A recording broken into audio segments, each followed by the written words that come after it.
The following program is an independent production, apart from DJDP Productions.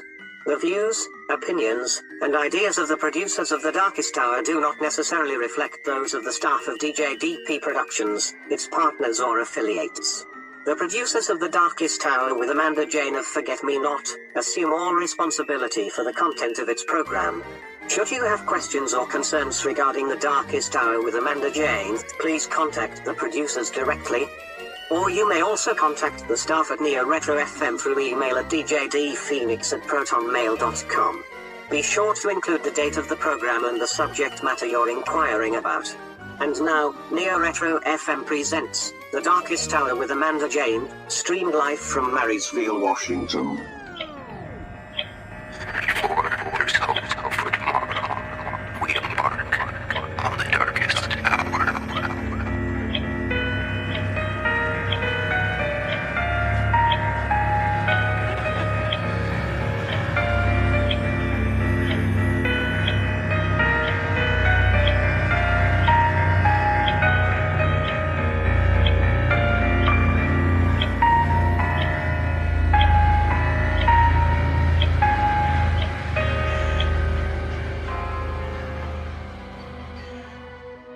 Hello, everyone, and welcome to tonight's episode of The Darkest Hour.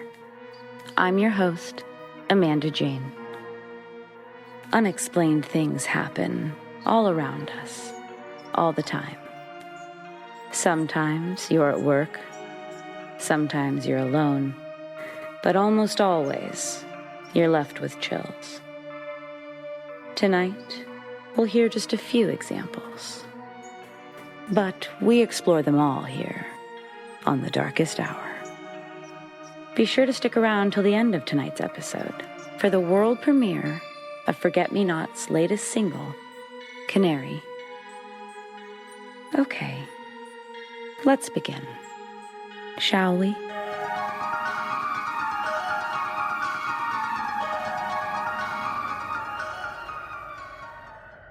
For several years, I attended the same summer camp as a child in Shrinemont, which is known for about 8 or 9 different camps held each summer.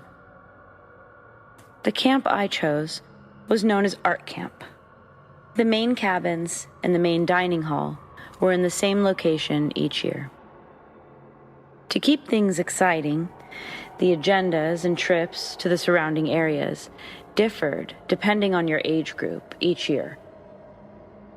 My 4th year at Art Camp, one of our overnights was at a place called Seven Springs.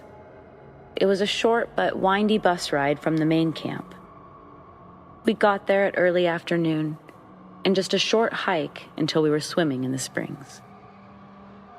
After we swam, we ate hot dogs, heated up some water from the springs to drink, and we spent some time playing charades, made s'mores, and after that, we all got ready for bed. Earlier, we'd worked to set up the sleeping area before the sun had set. This consisted of a large tarp on the forest floor to lay our sleeping bags down, and another tarp tied to the trees above us, sheltering us from any rain or debris. You could see the woods around you, but not the sky above you. The girls had their tarp on one side, and the boys on the other. The counselors slept in a tent in between the 2 tarps. I woke up in the middle of the night to somebody nudging me. It was one of my friends. "Can you go with me? I have to pee." The counselors had left a potty pack out for us in case we needed to use the restroom at night. Basically toilet paper, baggies, a flashlight.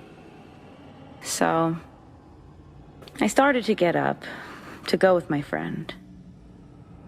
But I hadn't even made it out of my sleeping bag before I found myself frozen.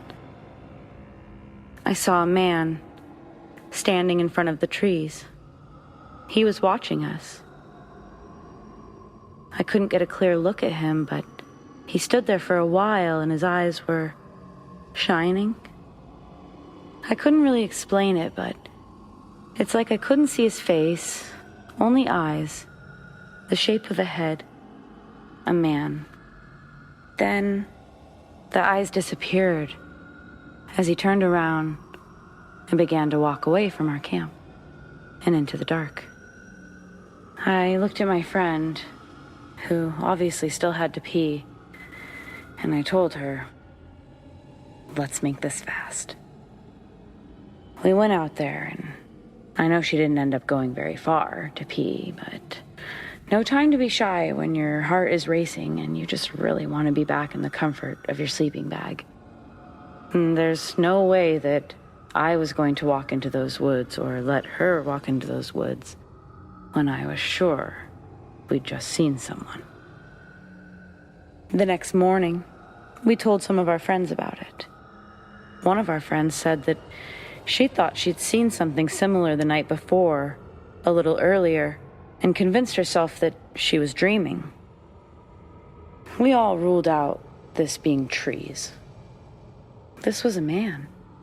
It was next to trees, so you could tell the difference. Outside of that, I kept the story to myself until we got back from camp. Another friend of mine had an older sister who was a camp counselor at a different camp in the same mountains. And she told me that she saw a boy in the woods in the middle of the night. He seemed to be watching them. All she could see was the figure of a boy and his eyes. When she woke and told one of the counselors about it, he and 2 others had grabbed some flashlights and started looking for the boy. He was nowhere to be found. I've been back there a million times since then, and truthfully, nothing out of the ordinary has happened after that. Shrinemont is an amazing place to visit for sure.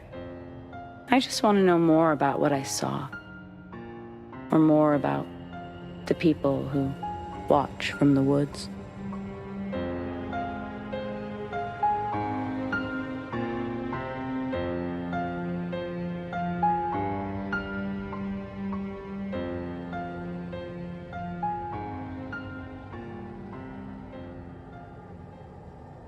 When I was in college, I got a job working at the local Blockbuster.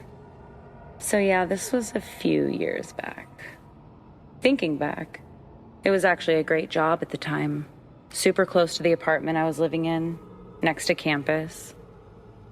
This was before Netflix, so all the DVDs I could possibly want, and the snacks to go with it. Most of the time it was dead in there anyway, so I could do my homework or study. One night, I was closing with a friend of mine. He was restocking shelves. I was making sure that all the returned DVDs actually did indeed have DVDs in them. He was at the opposite end of the store from me at the time, restocking the games and children's video section. I could hear what sounded like DVDs falling off the shelves. And I didn't think much of it because who hasn't dropped a few DVDs when you're trying to put 10 on a shelf at a time? But then I heard it again and thought maybe I should give him a hand. I walked around the counter, and as I was walking towards him, I could see that he looked confused. And just as I asked if he needed help, an entire row of DVDs began to fly out of the shelves and onto the floor. I stopped in my tracks, and we exchanged a look. Just as the same thing happened on the shelf directly on the other side of where he was standing. We both screamed, and for some reason, I ran out the front door while my friend ran out the back. We met in the front of the store and cautiously re-entered the store, but only to grab our things. We sat in his car in the parking lot while we called our store manager. She agreed to meet us at the store, finish closing out. When she got there, we asked if we could look at the tapes to show her why we were so spooked. When we looked at the tapes, all 3 of us had chills. And we just wanted to get the heck out of there. It was clear that no one touched those DVDs. And that they were not just falling on their own. They were being thrown by some sort of invisible force.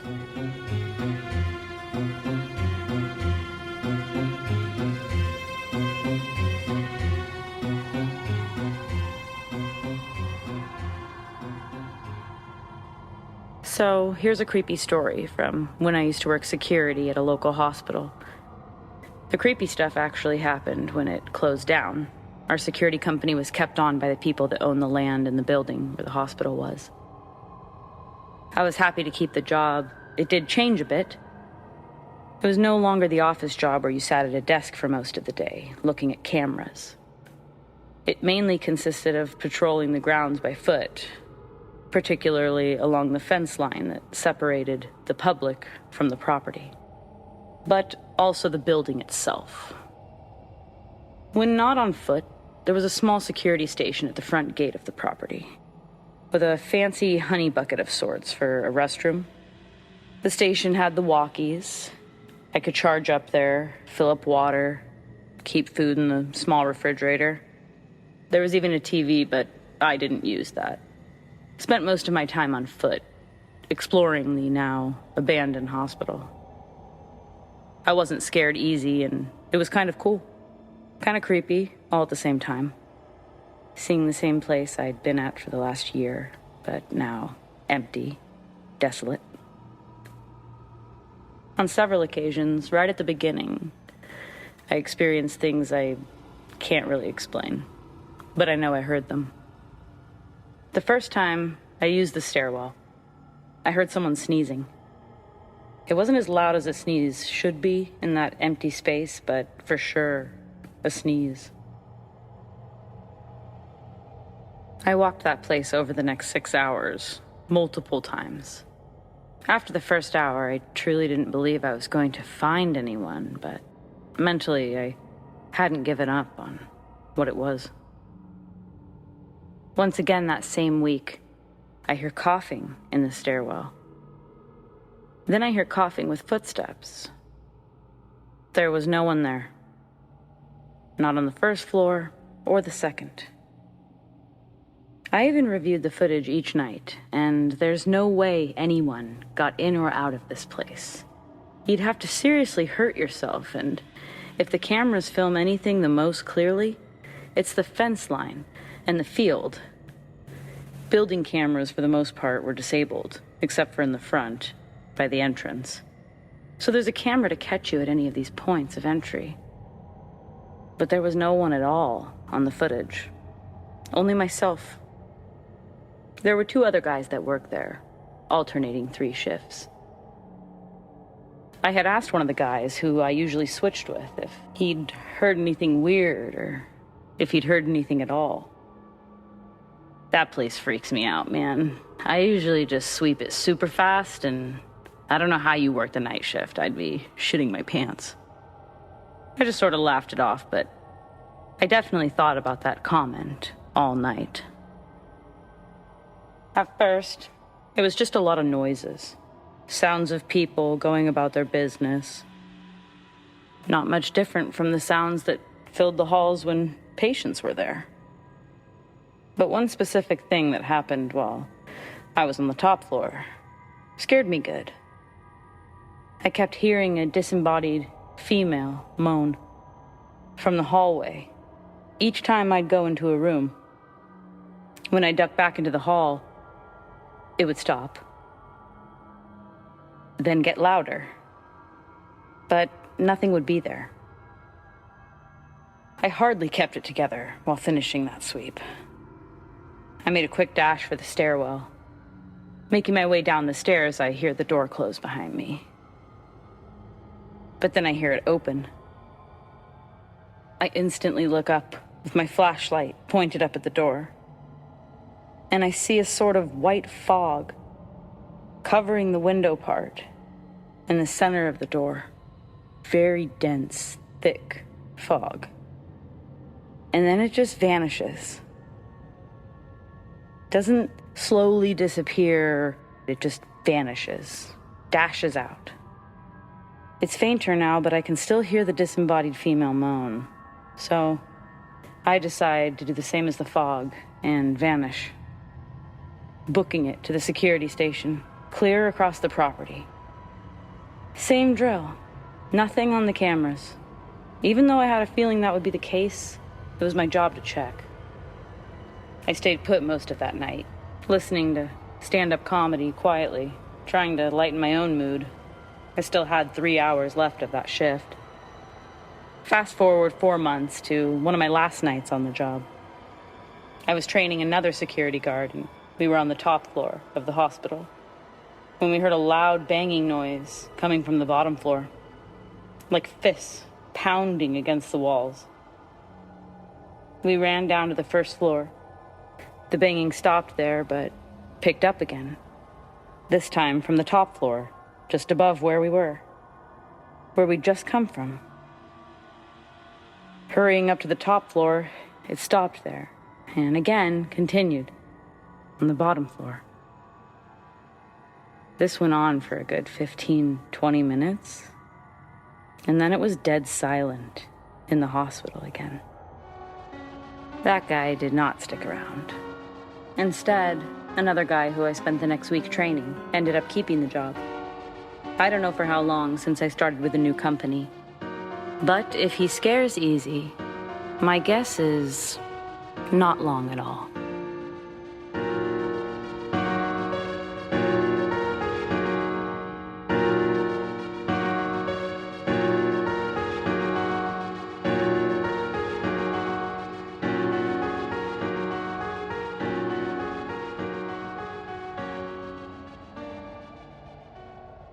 This happened to me when I was pretty little, like 6 or 7.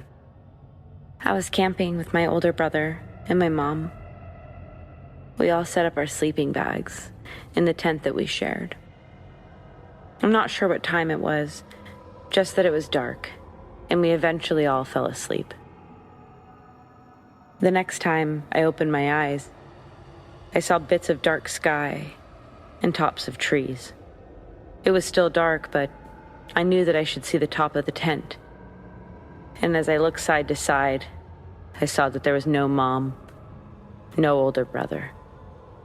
I was somewhere in the middle of the woods, still in my sleeping bag. I had no idea where I was or where our tent was. I just remember that I screamed for my mom, and I could hear her calling back. She sounded panicked. She also sounded far away. I kept following her voice, eventually making my way back to her and the tent. To this day, I have no idea how I ended up in the middle of the woods, still zipped inside my sleeping bag.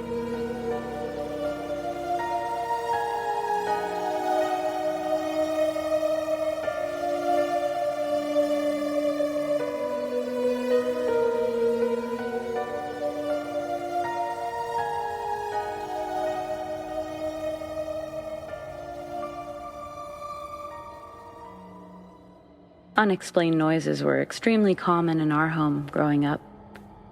Banging, voices coming from empty rooms, the sound of doors slamming on a floor that nobody was on. The most significant noises were the stairs. Everyone in the house could hear the sound of someone running up and down the stairs.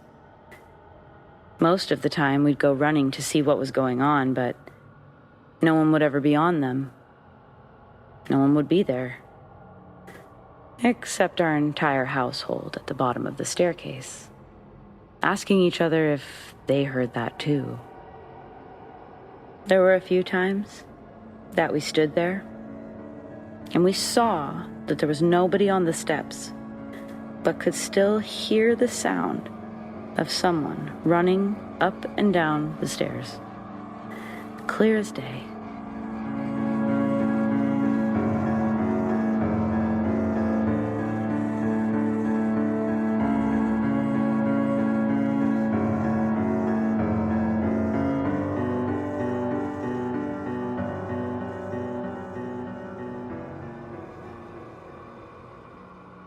This happened almost 10 years ago. I'd made friends with a guy that I worked with, and we got to talking about fishing one day, and he'd offered to take me night fishing. It was something I'd never done before, on account of not wanting to be alone in the water, in the dark. But I'd always heard that it was the best time to catch the big ones, so I was really looking forward to the trip. Since the fishing spot was just a mile or so from my friend's house, we met there and headed out. After passing through a hefty gated entrance, we'd reached our destination. The spot was very nice and quiet, a perfect secluded area to do some fishing. There was no house on the property, just some trees and a dock with my friend's boat. He'd explained earlier that he had an agreement with one of the landowners to use the property to store his boat. He could fish at the dock, even camp on their property. In exchange, he'd fix their cars, maintain the property itself, which really just meant keeping the gates closed and doing some yard work. The property line was surrounded by a very tall fence that went through some of the trees on one side, wrapping all the way around to where there was a different but equally as heavy-duty gated entrance to the dock. It was probably 10:30 at this point. So we grabbed all of our gear and started to head to the dock. Before we even got to the boat, we stopped. We heard something walking in the dark to the side of us. I must have looked a bit nervous because my friend turned around and said, "Most things can't get past this fence." He gestured toward the top of the one we just crossed through to get to the dock, and I could see that it was lined with barbed wire. But toward the back of the property, I know the fence dips down low enough for some critters to make their way. Probably just a deer. Once on the dock, with the gate closed, I felt better. I've been in the woods all my life, but I'll be honest and say I didn't usually spend time there at night. We started to set up on the dock. We decided that we wouldn't take the boat out unless we weren't getting any action on the dock. Best to try the waters while they're calm first. We were baiting our lines when we both heard something climb the fence. Deer don't climb fences, I thought immediately, and turned in the direction of the fence behind us. When my friend turned his flashlight toward the fence, it was shaking, but nothing was on it. Not even 30 seconds later, we hear it again. Coming from much further down, something climbing the fence. We both had our flashlights out now, facing the direction where we heard the noise. We could see that something was perched on the fence. It was huge. Couldn't be a bird. "Oh, hell no," I heard my friend yell. The thing jumped down. It was a good 6 feet tall. I don't know if it was running or flying. I still have no idea, but it was headed in our direction quickly. "Just throw your shit in the boat, man. Let's go." We no longer had lights on the thing, but we could see a pair of red eyes, about 6 feet off the ground, still making its way to us. We threw our shit, ran out the gate, hopped in the truck, and started to take off toward the main entrance. We heard what sounded like someone or something hit the top of my friend's truck. He floored it and started to zigzag back and forth, trying to launch whatever was on top of the truck off. Everything felt insane in this moment. And I remembered the front gate. It was closed and locked. We were gonna have to get out of the truck. "Oh, okay," my friend starts. "I'm gonna throw this thing into park, hop out, you hop in the driver's seat. I'll run, unlock the gate, hop in as you drive out. Quickly, my friend, quickly, okay?" I nod and get into position to switch over. My friend parks, and I see him take off for the fence. Now, in the driver's seat, I start to drive forward. I don't look, but I swear I can see a pair of red eyes in the rear view. The fence is open now.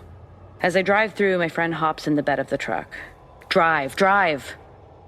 I'm now flooring it, not looking at anything but the road in front of me.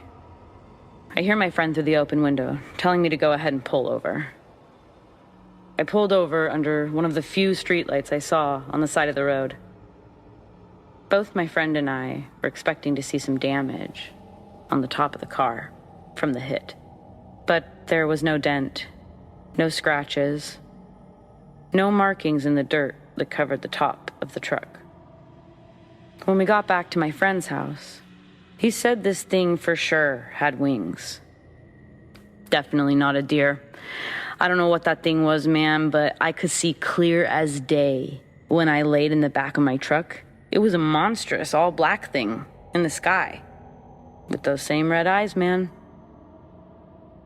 No idea what we saw, but it was enough to scare me into never going back there again. I asked my friend to just grab my stuff whenever he ended up back out there. I think he understood my hesitation, considering it took quite a while for him to make the short trip himself. Neo Retro FM, live from Olympia, Washington. 24 hours a day, 7 days a week. Modern music programming. NeoRetroFM.com. Hi everyone, Amanda Jane here. My husband Ryan and our band Forget Me Not are still supporting the Foundation for Edmond School District and their Nourishing Network program. We're donating 100% of music-generated revenue to the organization. The first 2 weeks of summer, we raised almost $100 in streams alone, so thank you, and keep it up. We just released our latest single, Canary, which is available everywhere, July 28th. In the meantime, visit conductedbyforgetmenot.com for more information and to follow us everywhere. Help join Forget Me Not and Foundation ESD in making No Student Hungry a reality. Back to the show.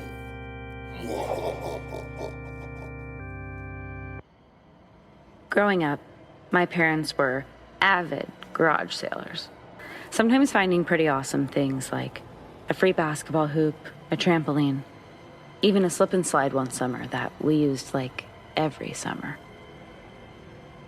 And from the time that I was about 6 to 12, I collected dolls. Not Barbies, but mainly porcelain dolls. One year, my parents bought me a porcelain doll from one of their garage sale trips. But this was not just any porcelain doll. This was a 4-foot-tall, old-fashioned style porcelain doll. I came home to find it in my room, which scared the shit out of me. I jumped, let out a sort of yelp, stared at it for just a moment before quickly leaving and walking into the kitchen to confront my parents. After a few minutes of being told I was rather ungrateful about the gift my parents had given me, I thanked them for the gift and reluctantly went back to my room. When I entered my room, I looked at the doll, up and down, trying to figure out what it was about this specific doll that I didn't like. It was almost as tall as me, which to some may be the problem, but for me, I had one that was similar. Just kind of looked more like Little Bo Peep. The doll had been placed in the sort of middle of my room, so before bed, I moved it to the corner, just tucked it away, next to a majority of my dolls and bears. A couple of days later, I was home alone. My parents would usually only let me stay there if they were running a quick errand, like to the corner store. While they were away, I grabbed my new soccer uniform from the kitchen and went to try it on in the full-length mirror in my bedroom. As I was looking at my own reflection, my attention was quickly drawn to the doll's reflection in the mirror as I saw her left arm move. I just stared at her through the mirror, crazy scared, but also expecting that she'd move her arm again. I screamed when, I swear on my life, this doll shifted her eyes ever so slightly, up, then down, just as another doll sitting above her fell from the shelf. I was really scared at this point, and I just ran out. I didn't want to be in that room. When my parents got home, my mom made me go in there to change out of my soccer uniform, which sucked. I really didn't want to make a fuss at this point because the first time I'd gotten a lecture from my parents, but I really believed that something was wrong with this doll. I ended up covering her with a sheet that night and found it almost impossible to sleep still. The next night, I woke up in the middle of the night and had to pee. The sheet I'd thrown over the doll was on the floor. The doll had moved. She wasn't tucked in the corner, she was further out. The dolls around her knocked over. I truly almost pissed myself. Really not wanting to do that, I mustered up the courage to exit my bed and run to the downstairs bathroom. I ended up sleeping on the couch that night. In the morning, when my parents found me there, I broke down. I told them I was really sorry, but I didn't want that doll anymore. I promised I wasn't making all of this stuff up, and whether they believed me or not, they agreed to let me move the doll into the storage closet outside my room. It had all the board games, toys, and things I didn't really play with anymore. My dad saying that he would eventually get rid of it. Please, let's just get rid of it now, I begged him. He put the doll in the closet, and that was the end of that discussion. That night, I woke up to a light thumping. I just knew it was the doll, moving in that closet. And I don't know what came over me, but I jumped out of bed. I turned on all of the lights. I grabbed that doll from the closet, almost as big as me, and I carried that thing downstairs and put it in my dad's office. In the morning, my parents didn't say anything to me about moving the doll. My mom just mentioned that it was moved into the spare room next to the office, and I didn't have to worry about it. They were going to give it away to Goodwill. Naturally, I avoided that room. A few nights, maybe a week later, I woke up around 2 a.m. to the sound of the vacuum running. I laid there a minute. And before running out to ask my parents why they were vacuuming in the middle of the night, I heard quick steps in the hallway coming from their bedroom, headed down the stairs. Jumped up, ran down the stairs relatively close behind my parents, knowing that they were about to understand why I was so afraid of this doll. As soon as they opened the door to the spare room, the vacuum stopped running. I was now in the doorway with them. I could see that the doll was still in the corner where they'd put it, but there was stuff thrown all over the room. And the vacuum, it wasn't even plugged in.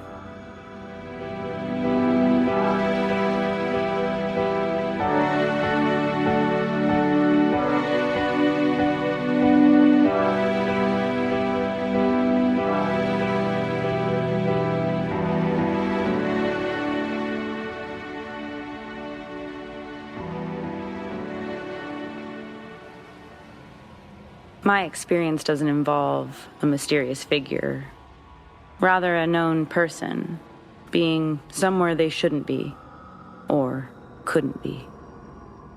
This was quite a few years ago.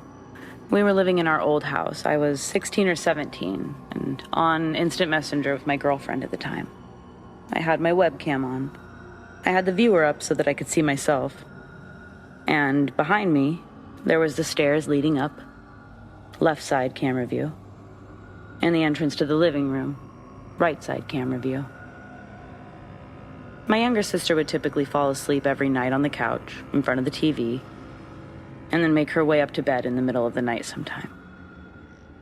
In my webcam view, I saw my sister leave the living room and go up the stairs. The thing that struck me as really odd was that I didn't hear anything.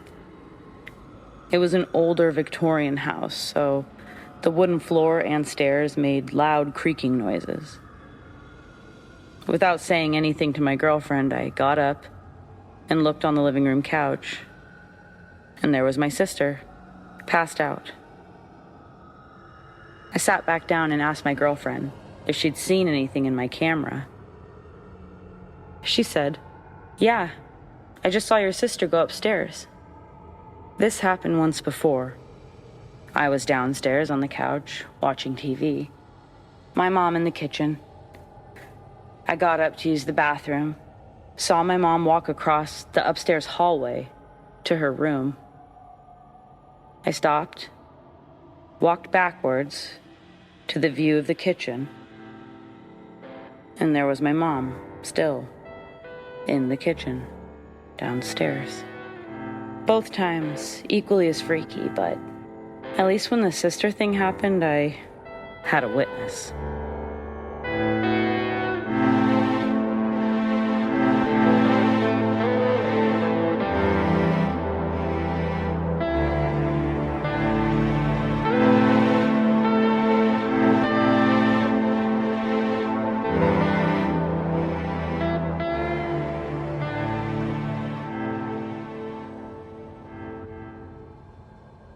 This is an experience I had while backpacking in the Appalachian trails.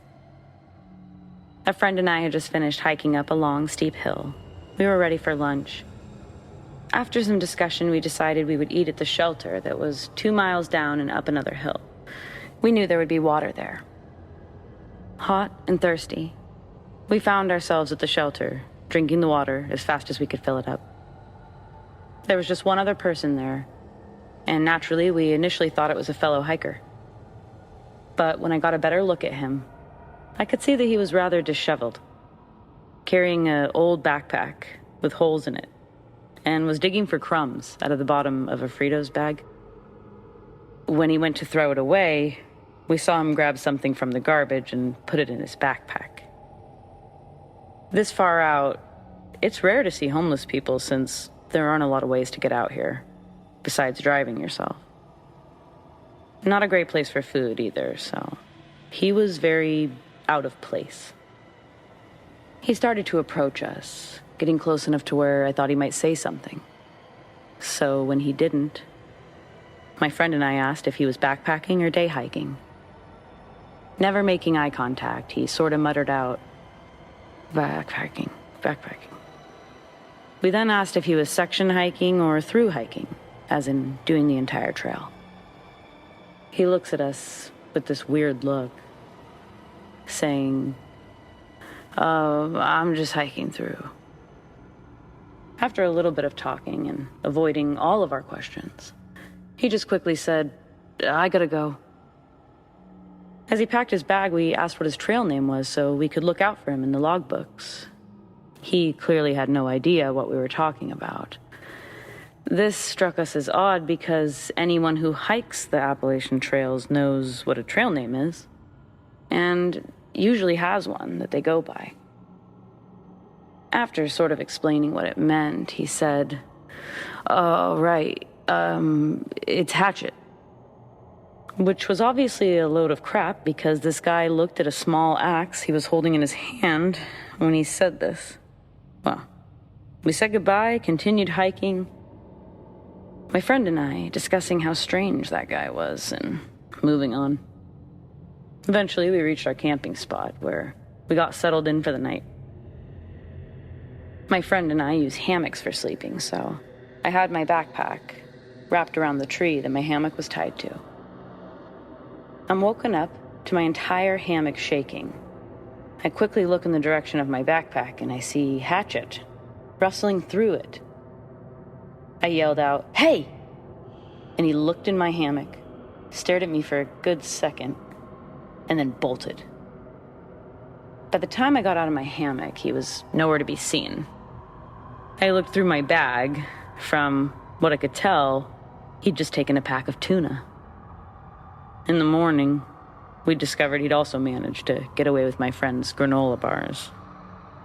Since he truly only seemed to go after food, we decided maybe he was homeless and had made his way out here somehow.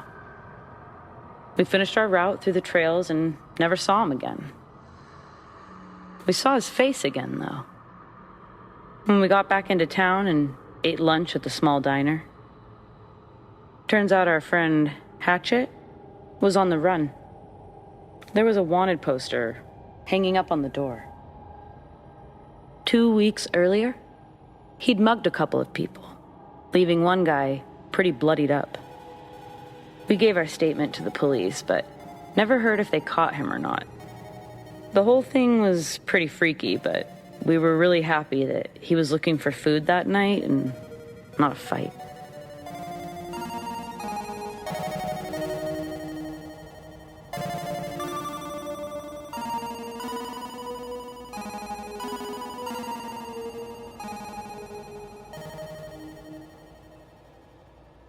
A few summers ago, my family's contracting business was hired to remodel and demolish parts of an old farmhouse.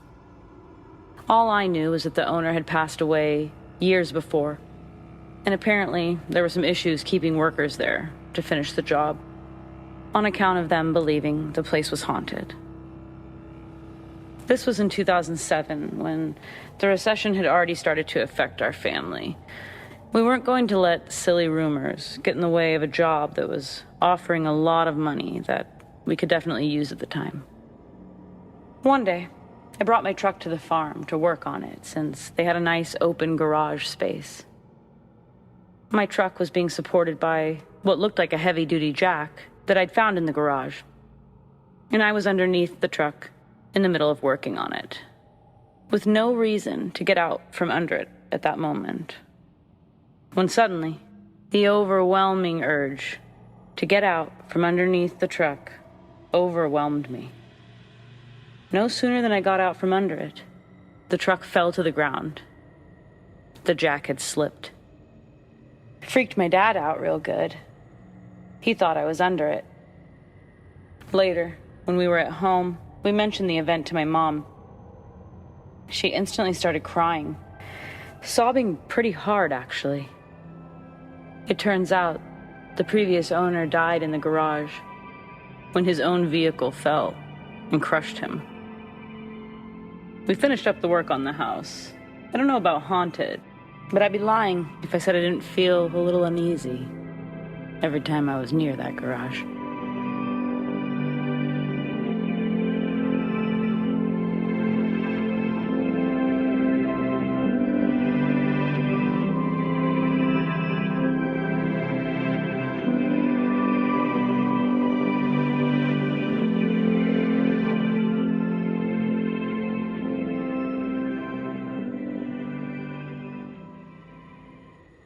Several years ago, the band I was in at the time was filming a music video for a song we wrote called Dead Perfect.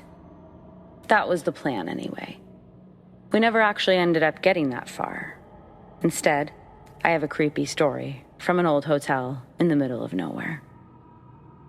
When we arrived at the place, it was just one little old lady that worked there. A few weeks prior, we'd called and talked to the same old woman, asking if it was okay to film on the premises and if we could have access to the basement. She didn't mind at all. She also didn't really seem to understand. "Oh, sure. You can take all the pictures you'd like, dear. No troubles at all." She even reassured us that we wouldn't likely run into many guests, as they were rather isolated and not many visitors out their way. She gave us the keys to our rooms, which were actually old-fashioned keys. Our rooms were at the end of the hallway, behind the front desk. Once we arrived, the old woman asked if we needed anything right away. So I reminded her of our request to use the basement, and if that was still okay. "Oh, yes, you can use these stairs here, dear," pointing to a set of stairs next to one of our rooms at the end of the hall. "These stairs will take you to the basement. The breaker and furnace are in the basement, so avoid that area best you can. You'll be fine." "Yes, it's just below you, actually."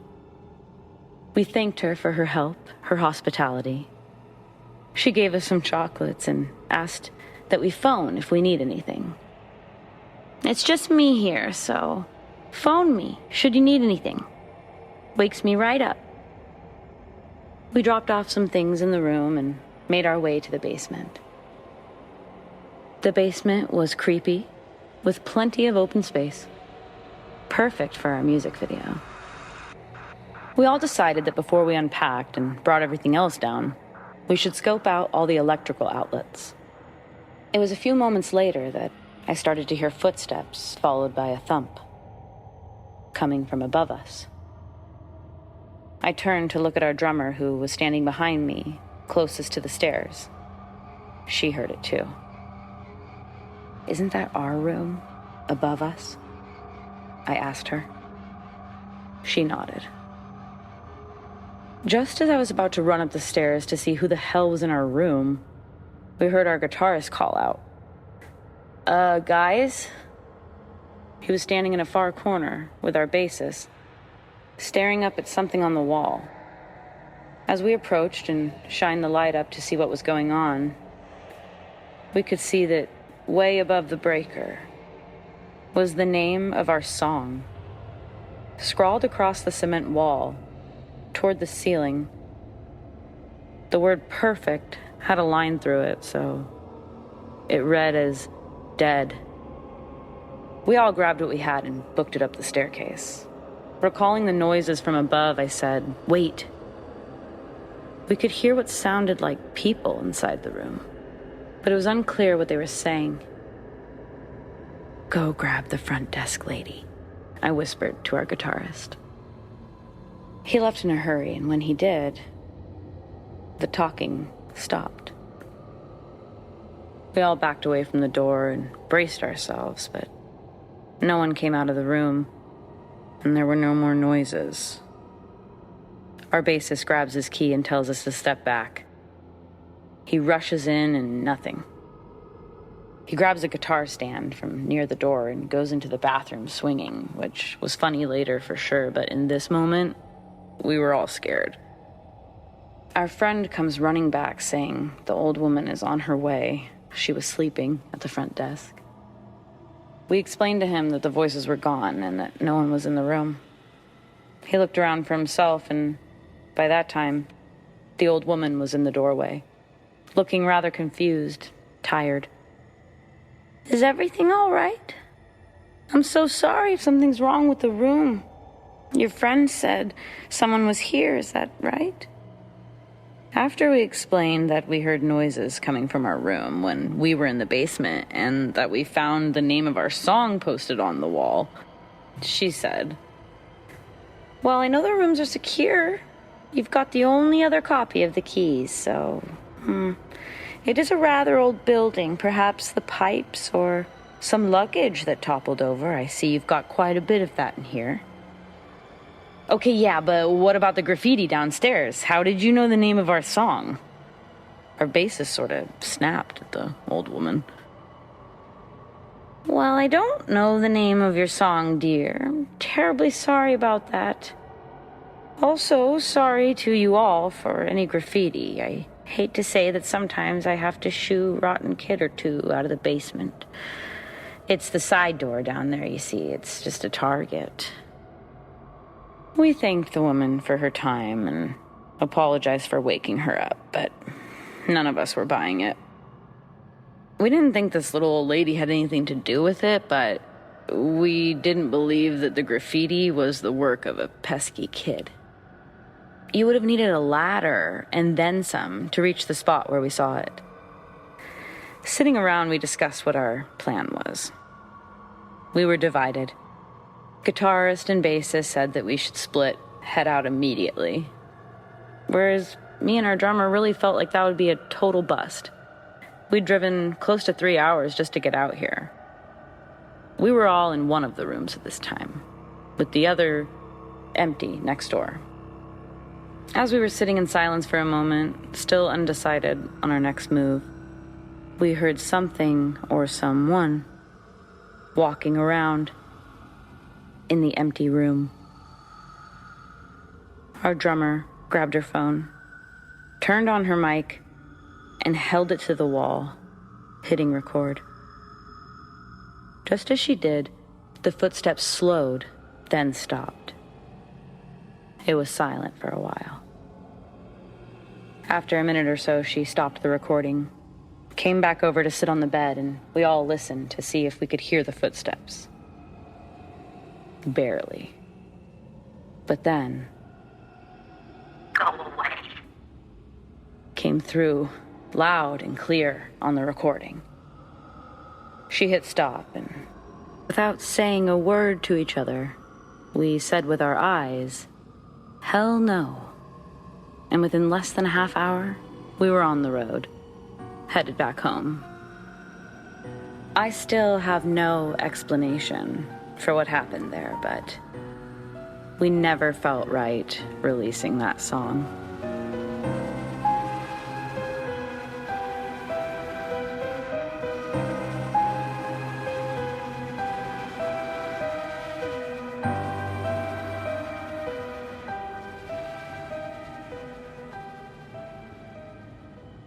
A few years ago, I started dating someone from work. They made really cool but very strange physical art from plastic dolls and other rejected toys. Very reminiscent of Sid from Toy Story. She also collected haunted objects, and though I didn't necessarily believe in that sort of thing, I also thought that was pretty cool. When we first got together, we spent a majority of our time at my place. It was a bit bigger, really close to where we worked at the time. The one time I stayed at her place actually terrified me. And until we officially broke up, several months later, I never ended up going back there. She had ordered a haunted doll off of eBay, which apparently she did quite frequently. She admitted that sometimes these things were a total bust, and nothing ever happened with the dolls. But she also claimed to have contact with some of the spirits that were attached to certain objects. We were in her studio apartment, waiting for the delivery, and once it arrived, she got her EVP recorder out and decided to start her conversation and recording. The doll looked like your average child's doll. Soft kind of body, hard plastic head, hands, feet. Plastic-like blonde pigtails. And just painted on eyes. The story behind the doll was that a mother had purchased it while on a trip to Brazil at a street fair. And she'd brought it home to New York for her 5-year-old daughter. The ad, as well as the doll itself, came with the following disclaimer. Ever since I brought this doll home from a trip to Brazil almost 6 months ago, the following things have happened. My 5-year-old daughter is now afraid to sleep in her room alone and must have the light on. She talks about an old man and his mother that live in our basement. My eldest son has nightmares almost every night and has woken up thinking he's heard someone walking around in his room.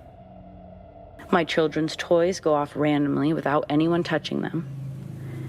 My front door has swung wide open with nobody there. I've heard laughing and someone coughing when I've been home alone. Things randomly fall off of shelves and fall off of walls. You can hear what sounds like footsteps, sometimes, coming from above in the attic. Our remotes, toys, and other electronics, their batteries are drained unusually fast. I am not responsible for anything that may or may not happen when in possession of this doll. When I read through the note, I saw that she'd already set up the doll and was recording. Hello. I'm hoping that you want to talk to me tonight. Would it be okay for me to ask you some questions? I suppose she was allowing time for the spirit to respond, but it was a moment before she stopped the recording to listen back. When she played it back, at first, all you could hear was her asking her questions. Then you heard an interference and what sounded like someone saying, "No," very quickly. I didn't expect to get as freaked out as I did When I heard it, I looked over at her to see if she was reacting at all. She turned the recorder back on and asked, "It sounds like you said no. You don't want me to ask you questions. Now I'm only asking one last question to be sure I understand you. Do you want to talk with me tonight? Yes or no?" Again, she waited, then grabbed the recorder, playing back what she just asked. And when she started to say, "Now I'm only asking," she was cut off by an ear-splitting sound. That was just the word. And then it repeated, over and over. She stopped the recording. She looked at me and said, "Well, that's never happened before. Better luck next time." And then put the doll back in the case that it came from, placed it on a large shelf in the room. I honestly don't know how I slept that night. I left early in the morning, just to go for a run and get out of there for a bit. When I came back, she brought up that I seemed pretty spooked last night. And I told her I definitely was. I didn't expect anything to actually happen, so yeah, I was surprised and not sure I liked what I heard on the recording. She sort of chuckled and then changed the subject.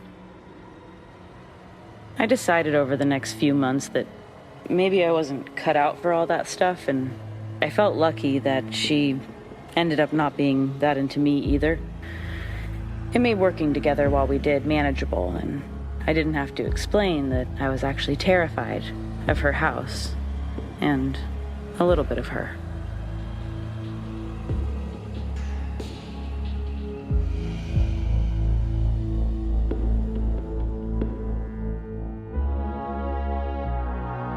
Well, that concludes our stories for this Friday evening. But I'll be right back here every Friday at 11 p.m. Do you have stories like these? I'd love to share them. Email me, amandajanefmn@gmail.com. Stay spooky. You're hearing it first on neoretrofm.com. Here is Forget Me Not's latest single, Canary.